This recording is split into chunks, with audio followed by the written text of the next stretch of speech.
Poetry, in its own way, is ultimately mythology, the telling of the stories of the soul in its adventure on this earth.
Hello, and a very warm welcome to the Poetry Symposium 2021. My name is Avik Chanda, and together with Professor Srikanth Reddy, whom we'll hear from in a few minutes, I'm the co-curator for this three-part series of discussions that comprise the symposium. Now, these events are being sponsored by the University of Chicago, Center in Delhi, and being produced and promoted by Proho.in. And while our speakers today need absolutely no introduction, purely by way of protocol, Professor Srikanth Reddy's latest book of poetry, Underworld Lit, was a finalist for the Griffin International Poetry Prize, the T.S. Eliot Four Quartets Prize, and the Times Literary Supplement Book of the Year for 2020. His poetry and criticism have appeared in Harper's, The Guardian, The New York Times, Poetry, and numerous other publications. The recipient of fellowships from the Guggenheim Foundation, the Creative Capital Foundation, and the National Endowment for the Arts, he is currently Professor of English and Creative Writing at the University of Chicago. And with him, we also have with us George Szirtes, whose 12th book of poems, Real, in 2004, won the T.S. Eliot Prize, for which he has been twice shortlisted ever since. His recent book, published in 2016, is called Mapping the Delta, and his upcoming collection, Fresh Out of the Sky, will be published in October this year. His memoir, The Photographer at 16, was awarded the James Tate Black Prize in 2020.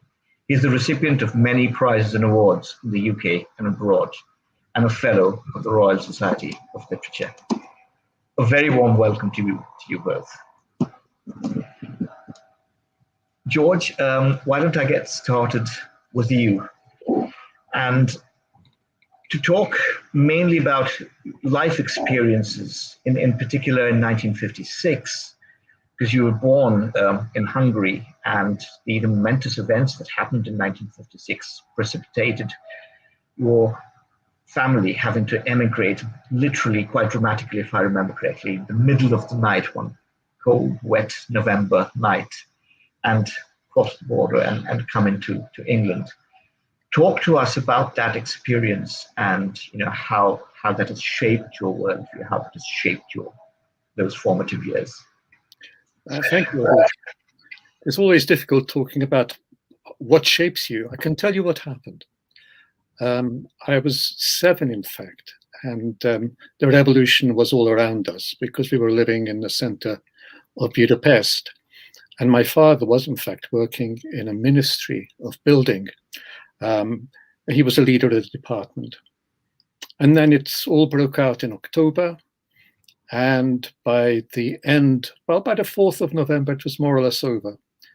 And after that, there was a great flood of refugees. out of Hungary into various parts of the world, mostly into the United States, from 20,000 into England. We walked across the border at night into Austria, and there we were met by a refugee committee who offered us a flight to England. So that's how we came to England. It wasn't where we were intending to go. We knew nobody in England, and but we did. My father had a cousin in Australia, so that was okay. That was the original intention.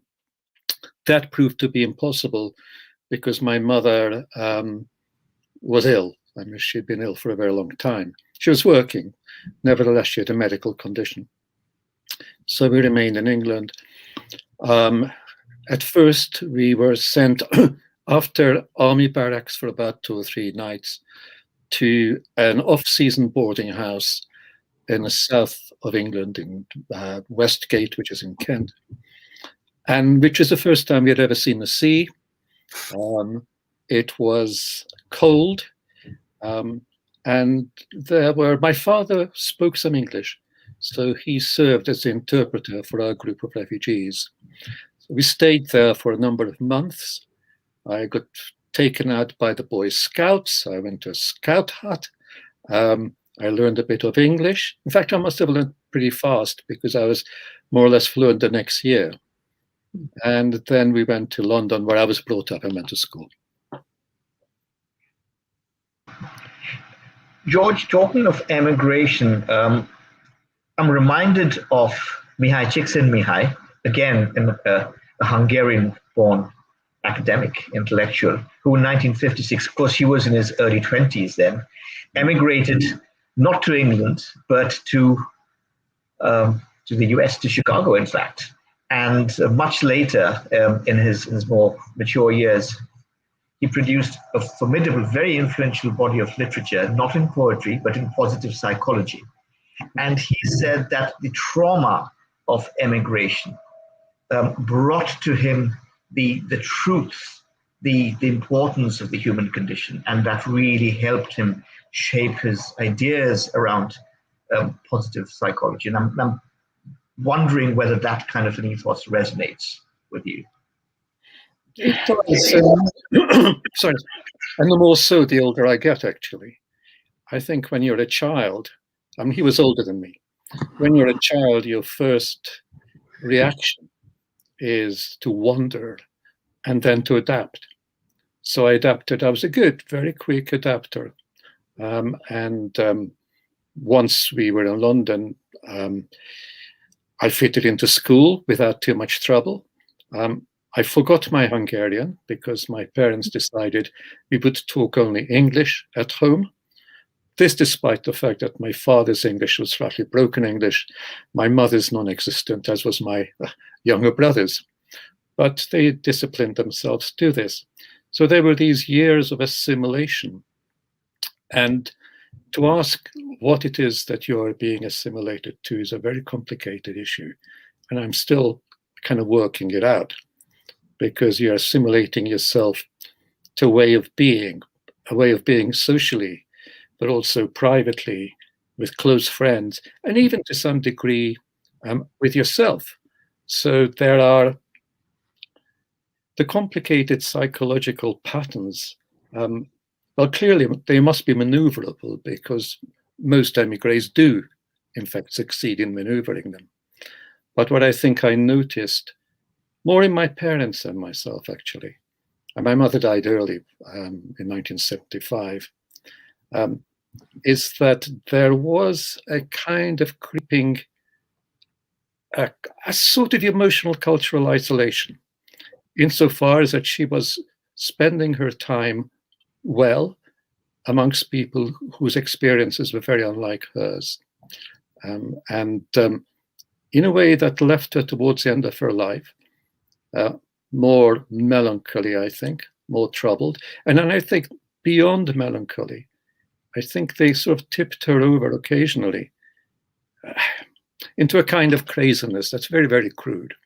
But that could be, I don't know whether to attribute that, all of that, to the condition of uprooting and reorientation I think it's part of it. But these things work your way through your life, through your nerves, through your blood system. You don't know. I mean, in a way, it's one of the reasons I write poetry is because I don't know. And I think to me, the whole process of poetry is the process of not knowing and then going off somewhere and seeing what happens when you go there. So maybe it made a poet out of me. My parents would have wanted me to be a doctor if I were in Hungary.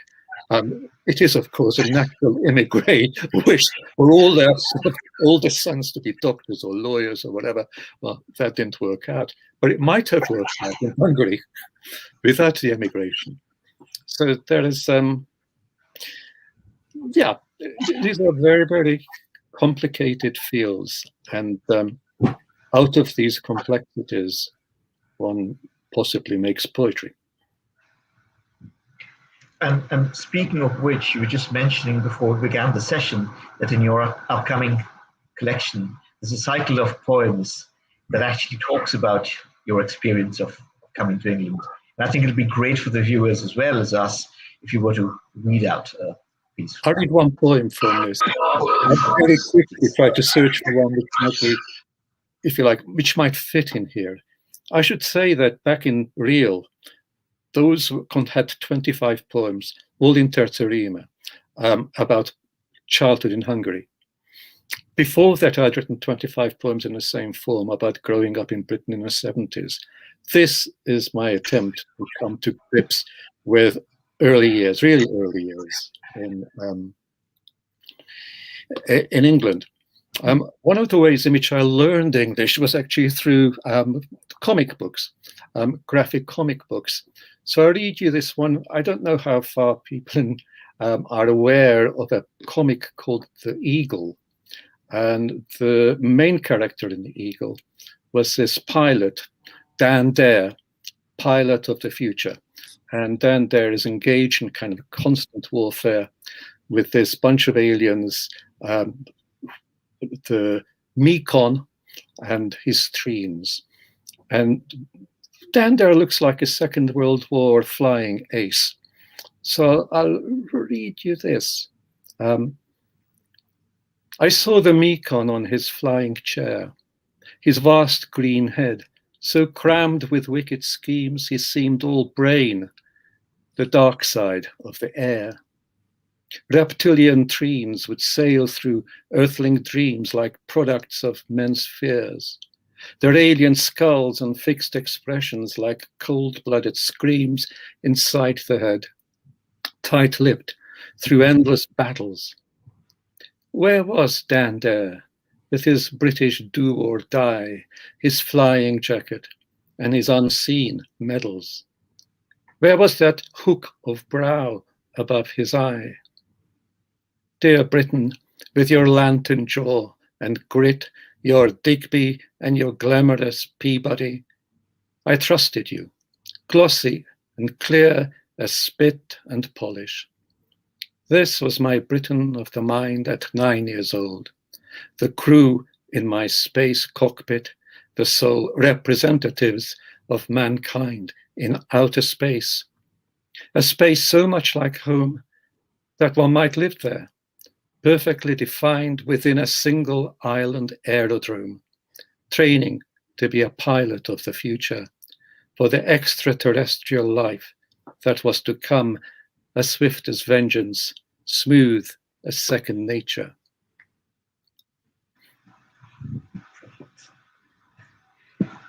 That was quite something. Chiku, I was thinking maybe we talk a little bit about your sort of multicultural upbringing, because you were born and brought up in the US, but your parents' provenance was from South India. So if you're talking about language and meaning of expression, theirs was Telugu, and yours right from childhood was, naturally English. And I was wondering whether, at any point of time when you were studying or when you started to write, you ever had this feeling of otherness, or you ever had this feeling of, you might be expressing yourself quite naturally with English as your native tongue, but in terms of cultural sensibilities, whether there was, was distance or degrees of separation ever that you felt? Absolutely, Avik. It's funny, as I was hearing George talk about his childhood experience of growing up in the UK, I couldn't help feeling like a very deep connection to so much of what you said, George. It was almost like, you're actually talking about being an Indian. It sounded like you grew up in an Indian family in a lot of ways. Down to some of the very specific, really formative details, like when you said that your parents had a rule and kind of disciplined themselves. I think discipline was the word you used, to speak only English in the house, which was not their native language and not a language that they were at all maybe at home in. So making a home in a language that's not your home, your linguistic home, is an incredibly difficult labor of love that I think a lot of immigrant parents, many immigrant parents do. And my own parents did the same. My own parents' native language is Telugu, and they came to the US to practice medicine, and in a language which was their second language, maybe third language, you could even say, after Hindi. They don't have much Hindi anymore, but they only spoke English in the house with my sister and I, who were born in the US, because they didn't want us to be hampered linguistically in this new world that they had moved their family to. So as a result, I think, George, you mentioned that you lost your Hungarian, and in some ways I feel like I lost Telugu before I even had it. I never learned it until, I would hear it in the house when my mom and dad were upstairs, just kind of, talking secretly between themselves about things they didn't want the kids to hear about.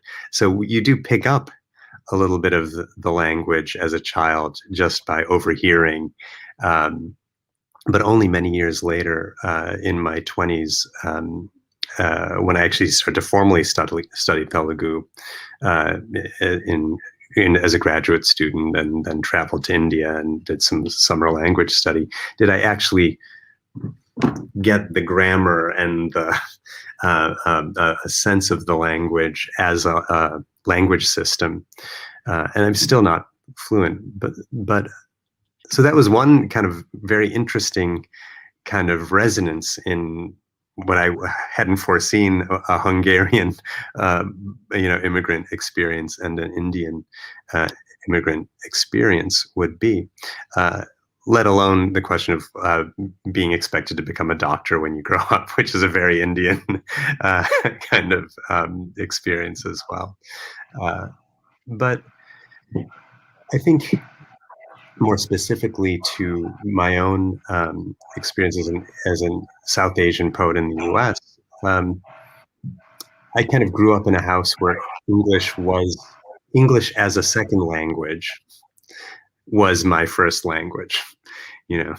My parents spoke English as a second language, and that's how I came into English. And I think that that's the case for actually many, many poets of my generation in the US now. The poet Kathy Park Hong is a Korean American poet. The poet Ilya Kaminsky, who's a Ukrainian American poet. A country of immigrants is going to also have a generation after generation of poets who've grown up in English as a second language, and then make English, as you did, George. I think that might be part of what drives some poets to become poets, is a desire to come into more full possession of English because of their cultural backgrounds in other languages. Do you think, Srikanth, that there's a way in which to an immigrant child, or an immigrant of any age, receiving language, English in this case, which is a big world language, and so it was worth learning from my parents' view, retains a very slight air of the exotic, which actually helps a little bit in poetry. That to say, you never completely feel that you're kicking around the same old things. There's always just a sort of little frisson about the phrase or a word or some idiom that people use. I think maybe more for someone who had your experience, George, of really being raised, your early childhood was in a different language, so that you actually had to come into English. And one interesting thing you said was that you lost your Hungarian for a period of time. And I'd be curious to hear how your relationship with Hungarian developed later in life. Because for me, English doesn't feel at all exotic. It feels just like the element in which I swim. And in fact, Telugu sounds more exotic to me than English. Well, my parents always, throughout their lives, spoke exotic English. They never, ever spoke fully native English. Right. They would mix Hungarian and English words. But the reason I lost Hungarian is because there was very few people to speak it with. There wasn't a kind of localized Hungarian community. Hungarians tended to kind of disperse in different parts. 25,000 Hungarians came to England, sent to all different parts of England, depending on what they could do. Hungarian became important to me in about 1983, which was after publishing 2 books and then a 3rd book, which showed an interest in it. I thought I'd got to a certain point in my career where I had to go back, because it was something foundational. In 83, I got some money from the Arts Council and I went back for 3 weeks officially as a poet. But as I said, I published things. And then it was a life-changing experience for 2 main reasons. One of them was that the psychogeography of Budapest was immediately familiar to me. It was like coming across an old thing you had played with once in childhood and suddenly rediscovering it. So it begins you recognize the smell of the streets, the feel of the space, all that kind of thing, Secondly, because of the language, of course, because a language that was rare at home is now being spoken everywhere. Everybody is speaking it. Now, Hungarian is not related to any other language. It's a completely isolated language. Nobody in that region of Europe speaks it except Hungarians or those with Hungarian antecedents. So it was like being readmitted into a house which was familiar, in which you used to live, Right. in which not just the words and not just the phrasing, but the very sound of it, it's a very different sound to English. I always think of English as a very elegiac sounding language in which your vowels are constantly closing in on themselves. A, I, your mouth closes. Not in Hungarian, open vowels. So it's another music. It changed my life in that people asked me immediately to translate. I could understand about 70%, I found, but I could only speak about 10-15%. So I immediately said yes. The experience was so powerful, I would have said yes to anything if they'd asked me. But they just said, yes, it's wonderful, I'll do it. So for a few years, I was translating poems, quite difficult poems, but with the help of a scholar. And then little by little, that began to be less necessary. Well, I must say, sometimes I wouldn't mind the help of a good scholar even now. because I'm not always sure. Not from my reading, because whatever my reading might be now, and whatever my experience of translation, and I've been steadily translating really since 1984. Every year I'm doing something. I do not feel quite that certainty as I would with English reading. So I'm not quite sure whether I've tuned my ear in absolutely right to this, if there's such a thing as tuning your ear in perfectly anyway, but just tuning it sufficiently well. So it's, I mean, after all, I was an artist up till that point. Once I started translating, that took away any time I would have had to be an artist. I stopped more or less at that point and changed course. So the translation brought me back to Hungarian. It's a fascinating story to be born speaking Hungarian, then lose it in the movement to the US, to the UK, and then to regain it by returning to Hungary as a poet in English who begins to translate into Hungarian. I kept going back sometimes for several months at a time. In 1989, just as this whole system was collapsing, I spent 9 months there. Right. So after a time, it becomes natural to hear the language. I mean, it made me want to be involved in quite a lot of Hungarian events to some degree, even in Hungarian politics, not actively, but as a listener to what happens in the country and where I might stand in relation to it. George, in terms of bringing forth the truth, the veracity of Hungarian poetry when you're translating that into English, you've spoken about this before, and you've used the term degrees of fidelity. And I was wondering if you could elaborate on that. I mean, how would you go about? What would be your methodology or process of translation? I think much depends on what it is you're translating. I've translated a lot of fiction. I've translated a lot of poetry. They're slightly different projects, I think, because a poem has built-in ambivalences, ambiguities. It is built on such things. Whereas it's not to completely differentiate it from fictional prose. But in fictional prose, there's a stronger narrative kind of line, and you can kind of follow that. You will never know. I mean, you will know when you're being completely untrue to something. You've just got it wrong, This word does not mean hat, it means jam. That kind of thing you can immediately grasp. But when you are dealing with shades of embedded feeling, with shades of ambiguity, with things which are embedded to some degree in the culture in a way that you can't immediately embed them into the receiving culture, and by leaving them exactly where they are, you're making the poem more mysterious than it is to a Hungarian reader, then you have, I don't think there is such a thing as the best available translation, yes, but not as the true translation.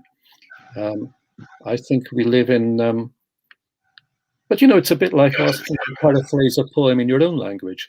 You paraphrase it, different people will paraphrase it differently, because subjectively you are hearing it differently. And here you have the extra complication of language, culture, etc.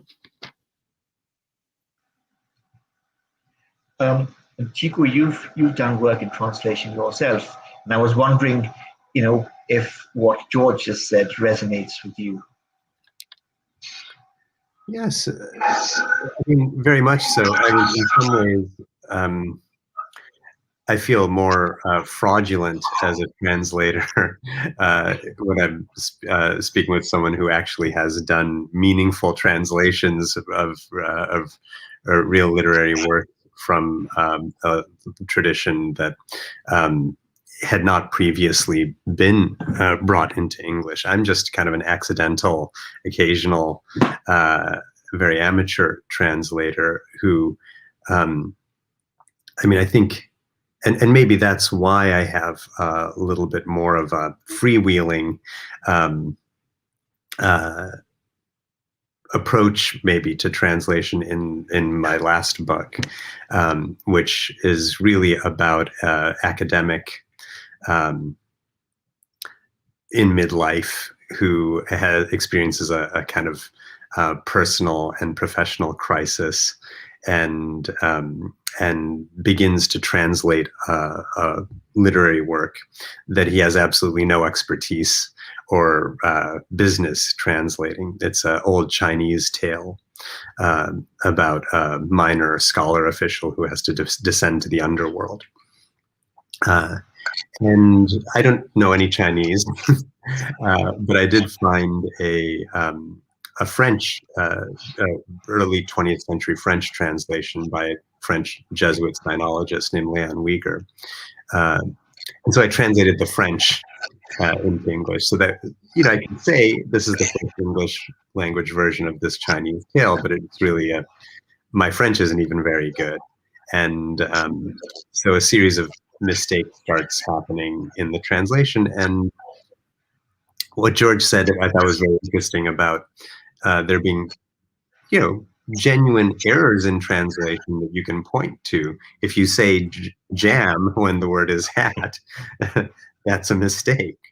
In my own little kind of mock translation, I actually kind of ran away with those. I let those errors kind of run away with the translation, and it becomes a bit of a slapstick event.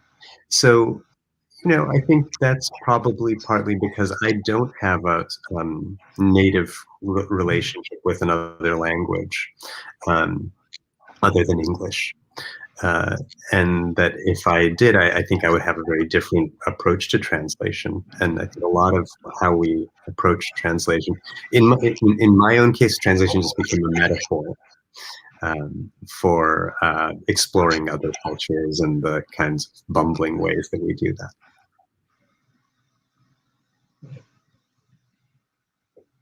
Oh, George, you're muted. You're on mute. Okay. There's a peculiar sense of responsibility with Hungarian to some degree, because the chances are that whatever I translate will be translated for the first time. Right. So there's a sense that, but this is true for some of the work, for probably most of the work, is that you're aware. I love playing, and I do a lot of translation, which is a kind of playful other translation, but not from Hungarian. I do it from languages I know less well, or not at all. But and also with work that is already well known in the public domain. So Hungarian is generally not in a public domain, and there are all kinds of questions as to with translating poetry, say formality. How far down a formal fidelity line do you go, and to what effect, and that kind of thing. So the idea of the free translation, or if you, well, put it this way, it's like translation on a leash. I kind of feel with Hungarian, I am a little bit on a leash because I have a debt of obligation. I must try to make it as true as possible. But the notion of truth, the concept of truth, I realize extends to a much longer leash, and it is quite nice. Maybe it's not dissimilar to what Chiku's doing with your translation, that you feel you've got a longer leash and you can play more, you can explore more. Yeah, you can hear more echoes and have more fun. I love the implicit metaphor of the translator as a dog too, in what you said. In some cases, I feel like I might have just been a bad dog who kind of ran away from, there's no leash at all in my case. But yes, that's beautiful. Man's best friend. What was your experience in reading? You've just read a lot of international fiction, I believe. And were you able to? It was all in translation, I would imagine. Yes, it's all translated. Yes. And as someone who is a translator, or who does a lot of translating, who is reading a lot of translated work from languages that you may not have firsthand experience of, could you sense how translation was working differently in some of those, or? Most of the time, you just don't notice because you're reading a very good book. I was brought in to be on this panel because I am a translator and because I had done translations I respected. But sometimes it's what you listen for is a certain consistency where you think, I understand this level, this kind of region, and this now seems odd. But that could be there in the original as well, of course. Then you listen possibly for, you listen, I suppose, when something seems to be over-anglicized a little bit. So it sits very comfortably in the language. And I know what some of these problems are because I've had to cope with such sort of problems. How do you get across a particular tone, for example, in which two working men in a railway station address each other? And they use a phrase which kind of rings bells in my head. And I think, yeah, I know that. But I can't think of anything in English for it. So you listen out, what I was listening out for, not when I was persuaded by translation, because I think in a way translation is persuasion. You read this stuff and you think, yeah, this is a book. I'm not thinking of this as a Ukrainian book. I'm not thinking of it as a Mexican book, and I'm not thinking of it as Chinese book. We get all of those, of course. But I think in a work of fiction, I was reading fiction. In a work of fiction, the whole tends to transcend the local, so if you like. It wasn't a major issue. In fact, there was sometimes 2 or 3 times other people there were 5 of us on the panel. And somebody might say, well, what do you think of that as a translation? Or I didn't like that.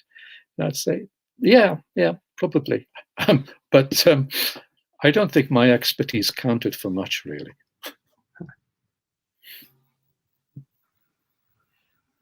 George, you said earlier during the show and several times before, previous occasions, that you, unlike several poets, who were formally trained in the visual arts, you were trained to be a painter, and you were a practicing painter for several years. And then you said, once you started translating, that kind of put a stop to it. But if I look at your work, for instance, The Bad Machine, and various other works, I think the kind of synesthesia that permeates an artist's world is very much present. And I was wondering if you want to talk a little bit about that and perhaps also read out the poem Colors. Yeah. Well, I went to art school because I didn't get into medical school. So the doctor thing, I never particularly wanted me to be a doctor, but my parents did. So I let them down. And I'd started writing poetry at the age of 17, but this says I dropped English at the age of 16. So there's no prospect of going to read English. I could have read psychology, and I did have a place in psychology. But one day I was up in the, I had so much extra time because I took one A-level early. They said, why don't waste your time in the corridors, go up to the art room. So I went up to the art room. They always say to anybody who is a bit of a problem, go up to the art room.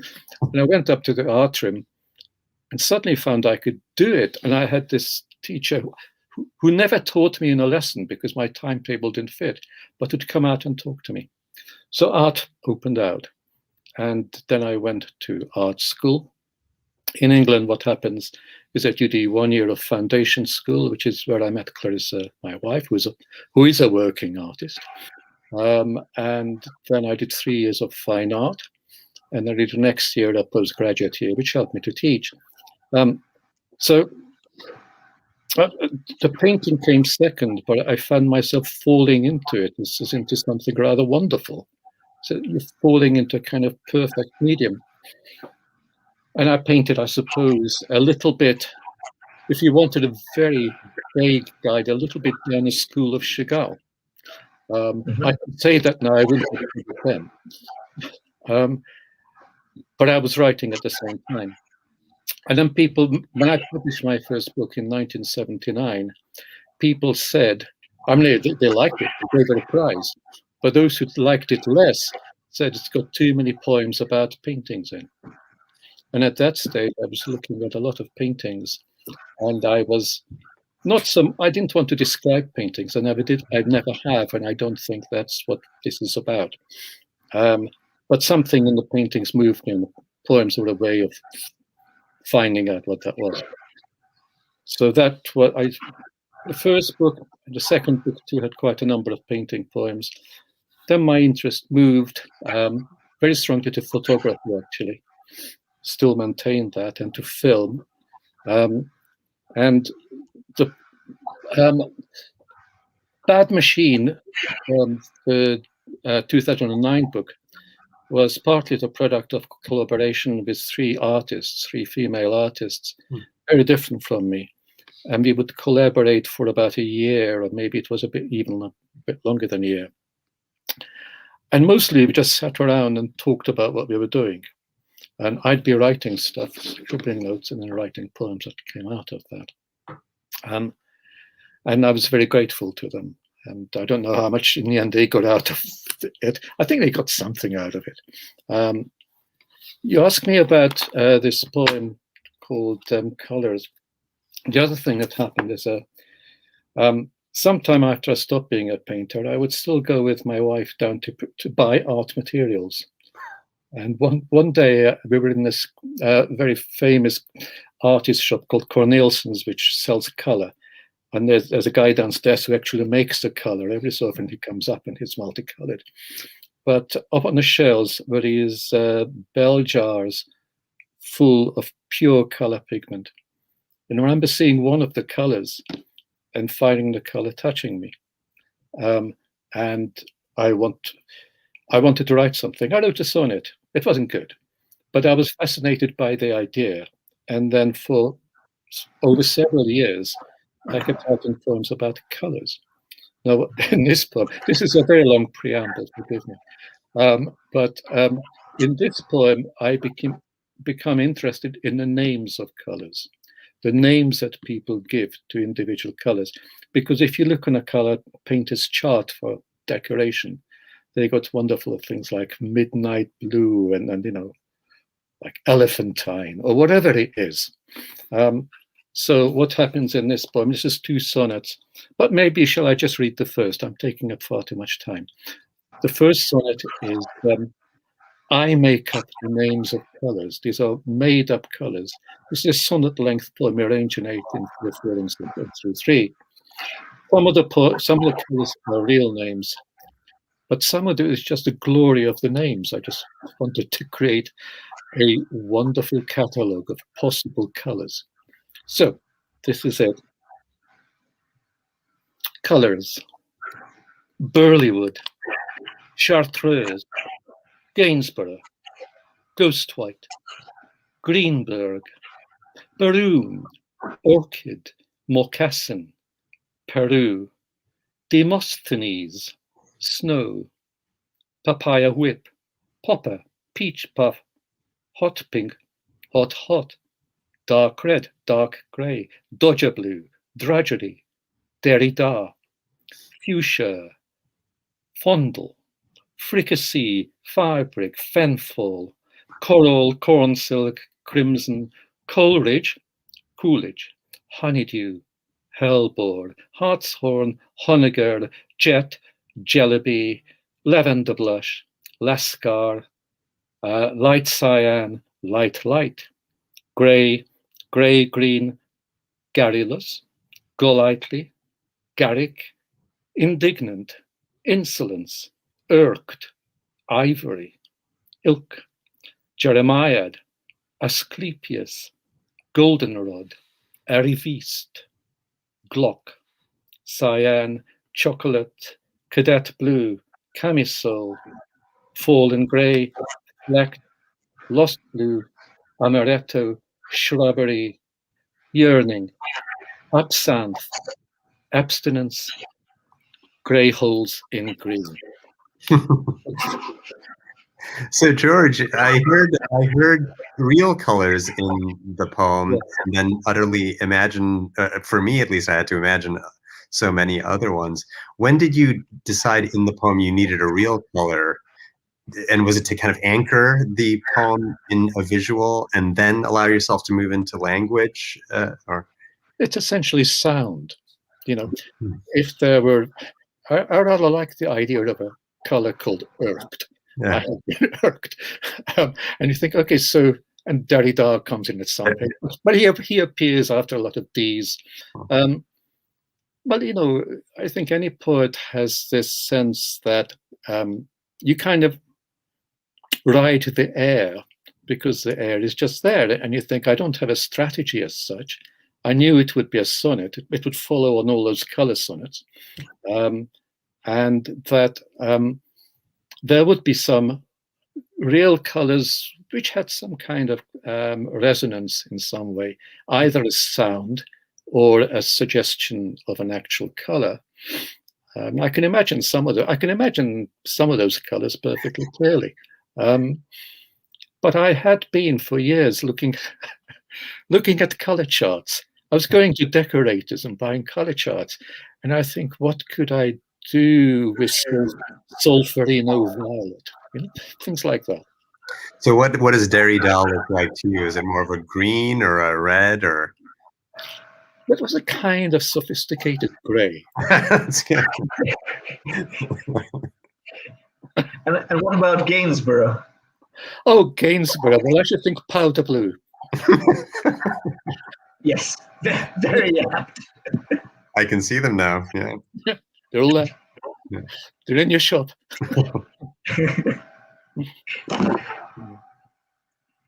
Chico, when we were talking about this earlier, right? One of the things that I wanted to know from you is that there is the atmosphere of, you know, not academia per se, but a classroom and different perspectives of students, the interaction, and how they view the faculty, or maybe even, you know, after death experience of students in a classroom, right?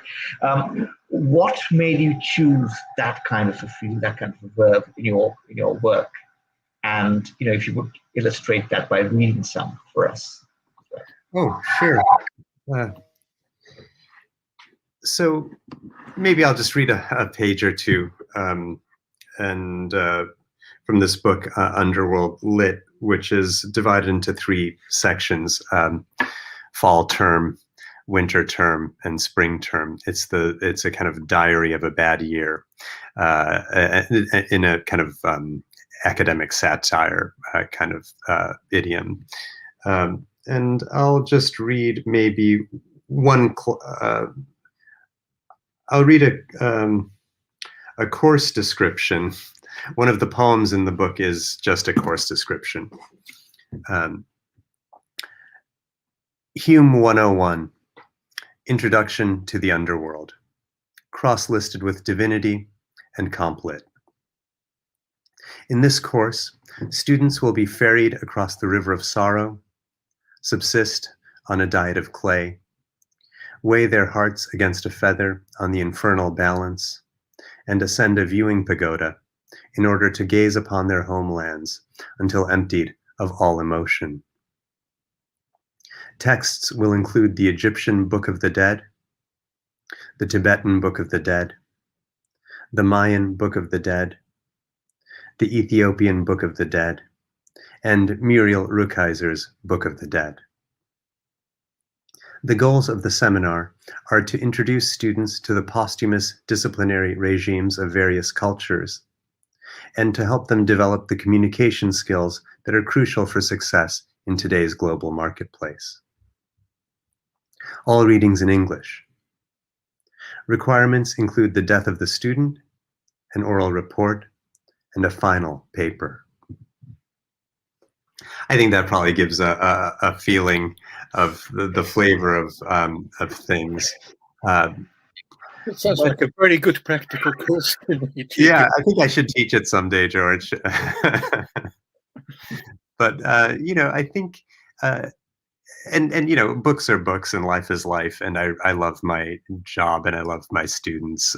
But I do, I think in some ways maybe following on what I was saying about translation and feeling like a little bit in over my head when I get into translating something. I also feel quite in over my head in the classroom quite often. And I think that might be related in some ways to the overall topic of poetry in a kind of global or transnational context, because I found myself teaching a class on world literature that had a set syllabus that I myself was just reading these books for the first time along with my students, I must admit.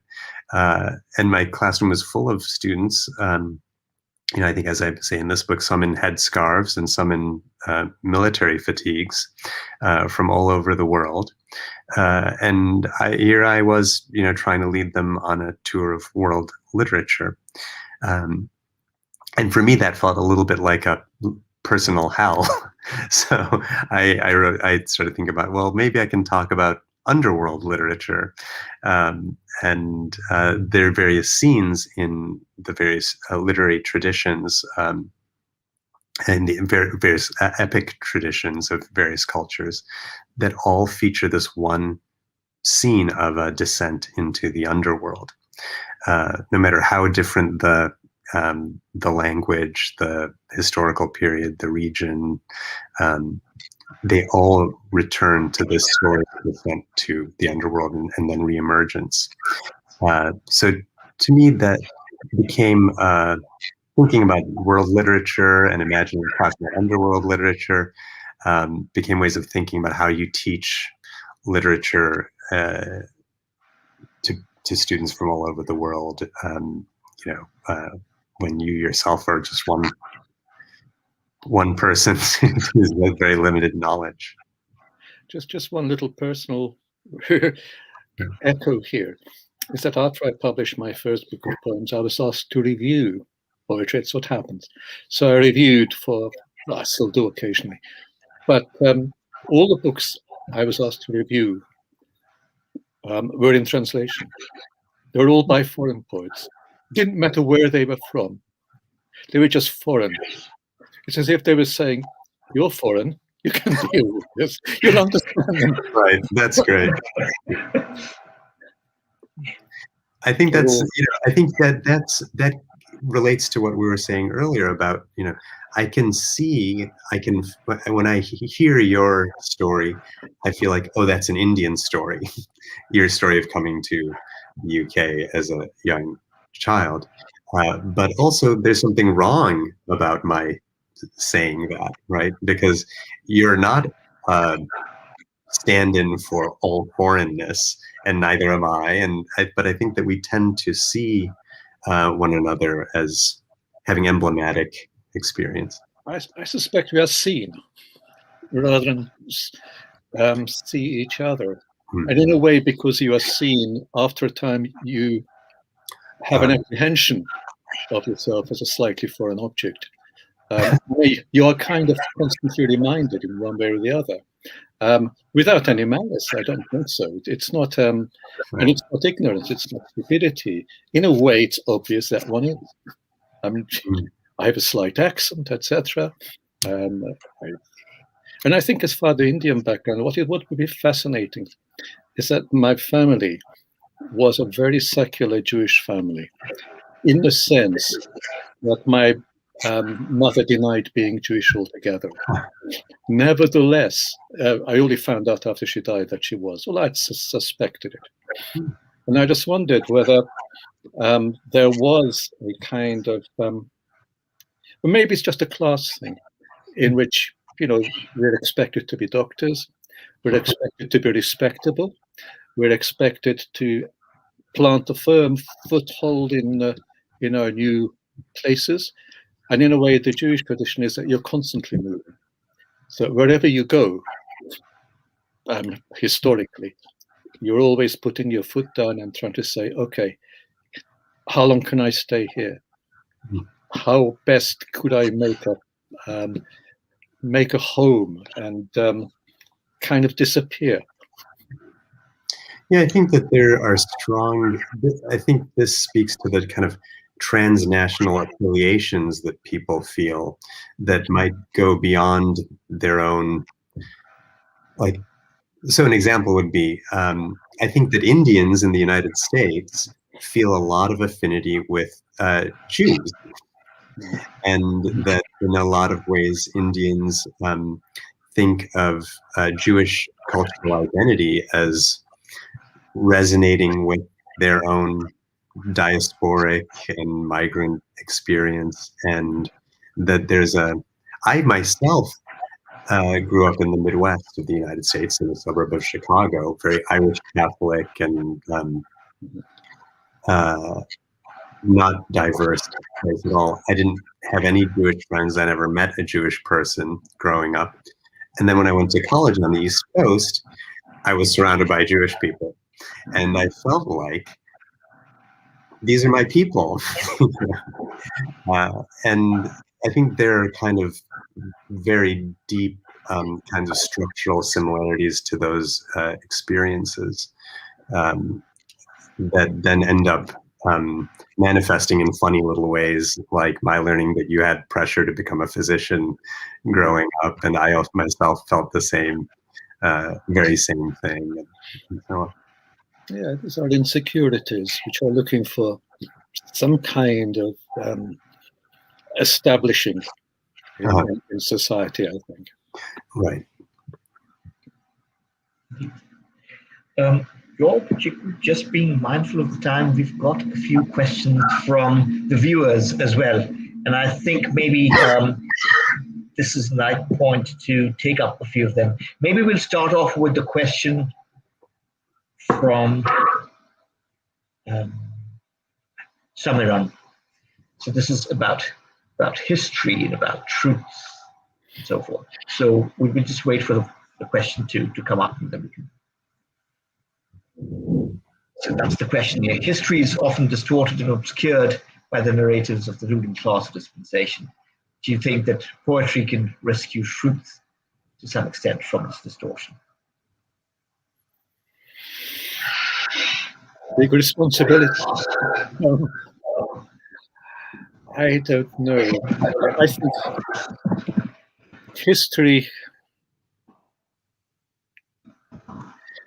I think these are difficult categories. I think there are documents, there are evidences, there are ways of linking them up, there are ways of making sense of them. And I'm a natural skeptic. So I think, how far does one engage with a narrative anyway? I'm not necessarily kind of going all the way down the line that there's no such thing as objective truth. I mean, after all, I know exactly when we arrived in England. I know exactly where we stayed. I know the names of people. There's a whole lot. But why exactly we left when we did, I don't know. Nor does anybody else. This is a very, very vague answer, but vague is the best I can do. What do you think, Chico? Well, I share your. I kind of tremble before questions like this, and I think that. But one thing I would say is that it's an important question, and that translation may be one way of recovering lost histories. When we, for example, there are new translations of the classical Mayan epic, the Popol Vuh, that are emerging right now, and lots of interest in that Mayan epic. That's something that is restoring a whole people's history to us now. Probably a little too late, but it's still of immense value. So I think that the poets, or the poetic vision of the Popol Vuh, or of any number of other texts that we can retrieve and bring into our languages and into our lives, that can make a difference in how we view history. I'm sure there are many other ways in which we have small micro, little levers that can shift the course of history in ways that are invisible to us, but I think translation is one way. I think poetry's possibility is that it is not tied to particular linear narratives. So in that respect, because it works through associations of ideas, and if you like, a kind of instinct for what may constitute, if nothing else, except a kind of psychological or emotional truth.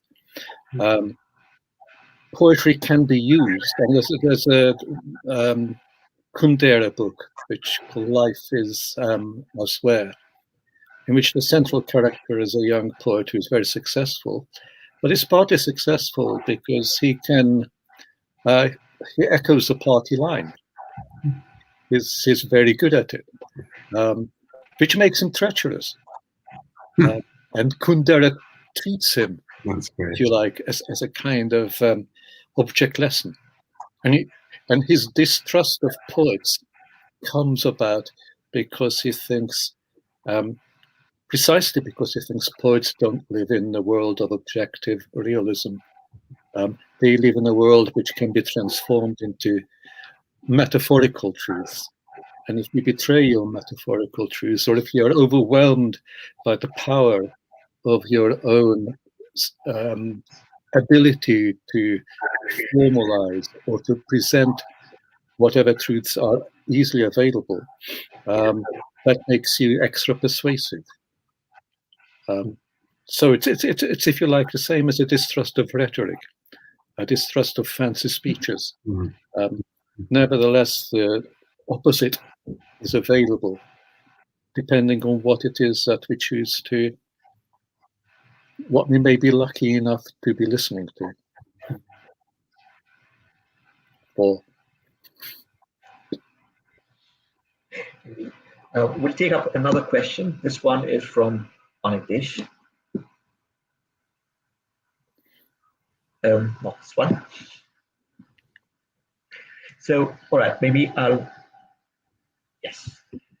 So we're talking about the internet, right? How do you think the internet has affected the world of poets, readers, and poetry in general? And I think, George, I'll ask you to weigh in on this first, because unlike several generations of serious poets, who treat poetry as a vocation, you're a person who would have a version out on Facebook and have people react to it and discuss and debate.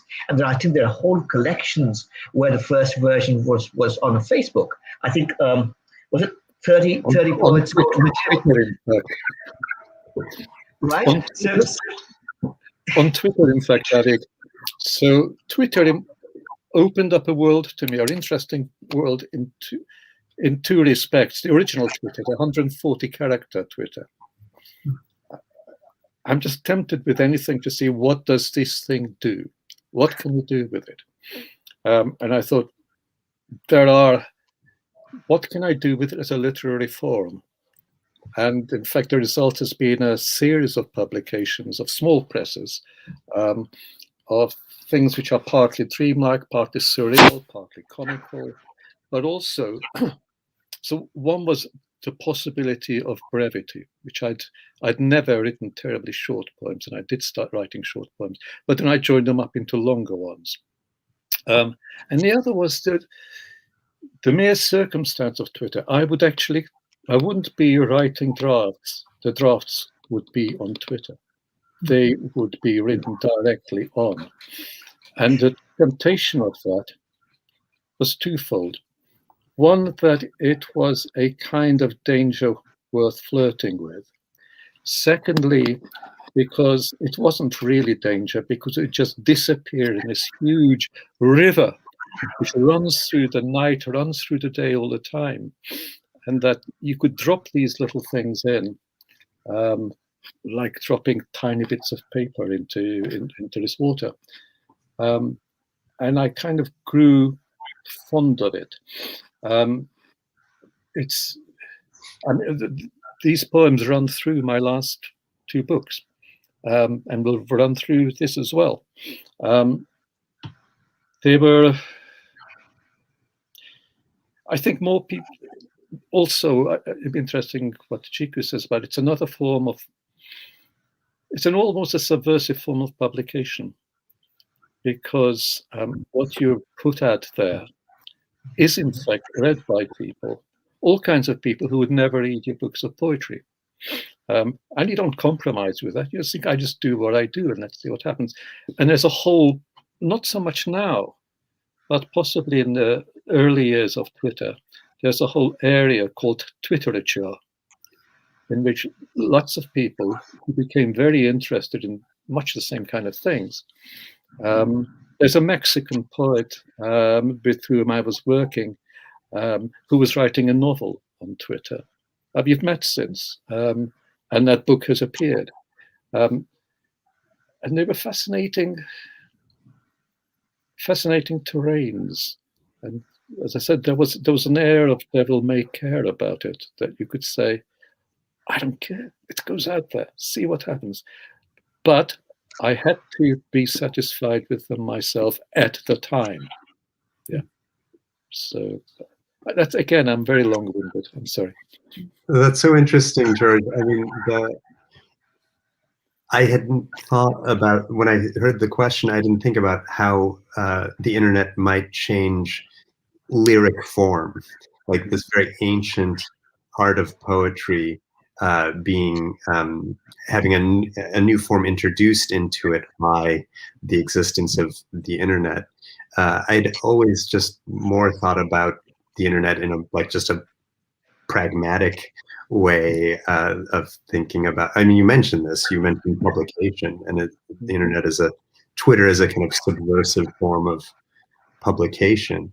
And I think one thing I see that's kind of transforming poetry in the digital age is the availability of poets and poetry from obscure little. You no longer have to put out just an obscure little poetry journal that you print up in your basement and hand out, at poetry readings at bars in your neighborhood, and that's that.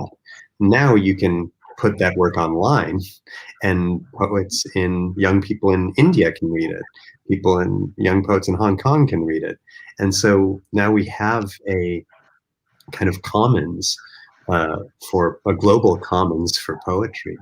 That means that the kinds of maybe provincialisms that had kind of shaped literary history, for hundreds and hundreds or thousands of years, now are obliterated.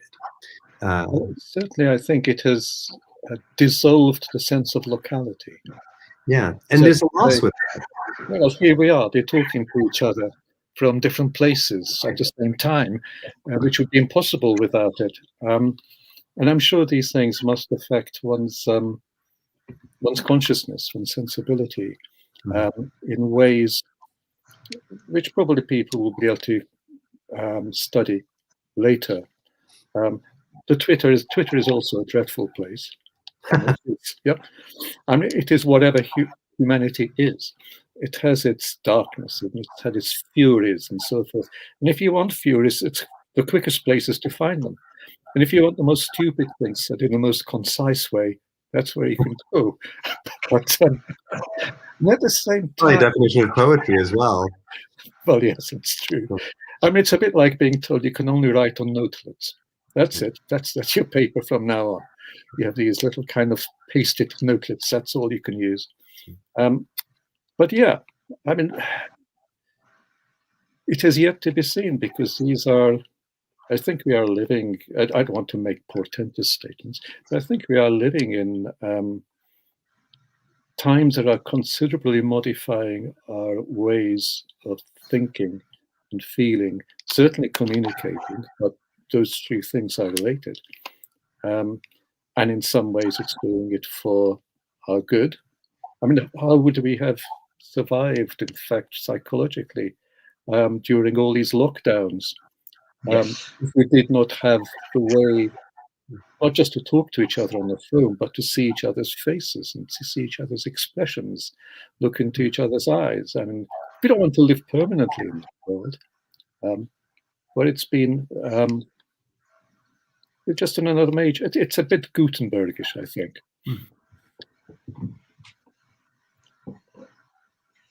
So we've actually gone over time, and maybe I was thinking some final sort of comments before we wrap up the session. Chico, you want to?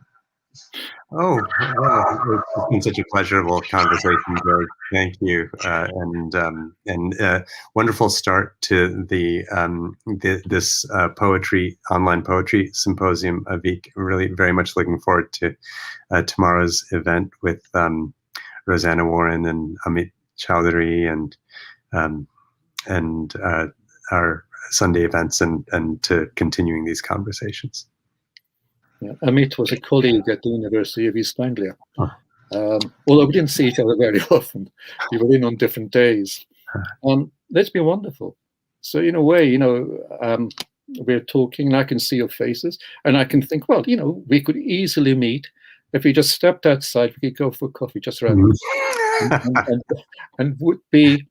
and there'd be not a major shift between, if you like, bumping into each other. It's been a lovely conversation. I've really enjoyed listening, and I wish I'd listened more. And I'd love the time to listen more. Thank you, Avik. George, Chico, this has been absolutely wonderful. And a little sneak peek for the viewers. We're shaping up doing something very big and grand next year. So we're definitely going to have, Chico, of course, and George back on this forum, and perhaps meet if the pandemic is gone by then. So we'll probably be able to meet and also stream this live, broadcast live. So on that happy hope, thank you all very much. See you again tomorrow with Rosanna Warren and Amit Chaudhuri. Till then, stay safe. Thank you. Bye. Bye-bye.